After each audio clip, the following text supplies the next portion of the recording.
के नाम पर और छोटे और बड़े के नाम पर, ऊंचे नीचे के नाम पर हम लोग यहां नफरत परोसने लगे।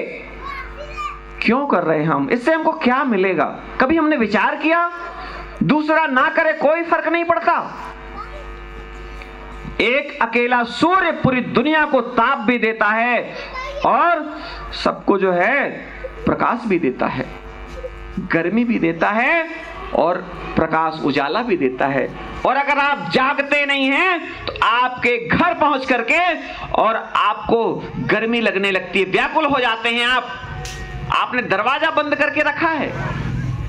लेकिन जब सूर्य देव पहुंच जाते हैं तो फिर आपका बस नहीं चलता। कहते हैं अब तो उठना ही पड़ेगा, अब तो जागना पड़ेगा, अब बहुत गर्मी लग रही है, अब तो एसी भी काम नहीं कर रही है। और आपको पता है सबसे अच्छा जीवन होता है गांव का जीवन। क्यों? गांव में एसी की जरूरत नहीं पड़ती है। एसी किसके लिए है पता है आपको?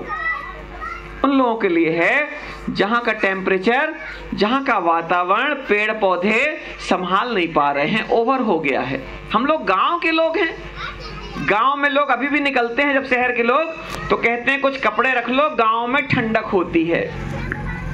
गांव में ठंडक होती है नहीं, गांव के लोग भी ठंडक देते हैं, गांव के लोग भी सम्मान देते हैं, प्रेम देते हैं। शहर में वो सम्मान, वो प्रेम, वो ऊर्जा नष्ट हो गई है। अगर आप कार से आए हैं तो आप हमारे रिश्तेदार हैं, और कार से नहीं आए हैं आप बेकार हैं। ऐसा क्यों? अभी हमने सुभाष जी के जो ड्राइवर साहब हैं, उनके जो भैया को, उनको हमने सम्मान दोनों लोगों को बराबर क्यों किया? ये हमारे मन से संदेश जाना चाहिए कि यहां पर मालिक और नौकर की बात नहीं है। और सारथी नौकर कैसे हो सकता है? सारथी तो सार तत्व तक पहुंचाता है। सारथी जो होता है वो तो भगवान कृष्ण थे सारथी, और अर्जुन को भगवान कृष्ण ने गीता के रूप में, हमने जो 18 अध्याय में गीता सुनते हैं, ऐसे ऐसे लोग हैं जिनको सारी गीता याद है, सब कुछ याद है, और वो गीता याद करने के चक्कर में वो भूल गए जिस लिए गीता बनाई गई थी। गीता का निर्माण क्यों हुआ था वो भूल गए, क्योंकि याद करने में लग गए। क्योंकि याद करना पड़ता है ना, मंत्रों को याद करना पड़ता है, विचारों को याद नहीं करना पड़ता। ठीक है ना?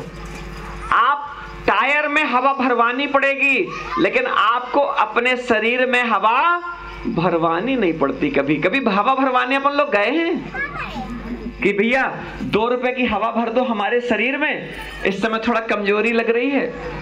टायर निर्जीव वस्तु में आपको निर्जीव टायर है, चाहे वो साइकिल का टायर हो, चाहे वो मोटरसाइकिल का, जो भी है, उसमें आपको हवा भरवानी पड़ती है।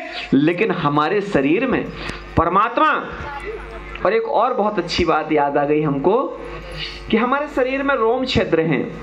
सबको पता है ना, पसीना कहां से निकलता है?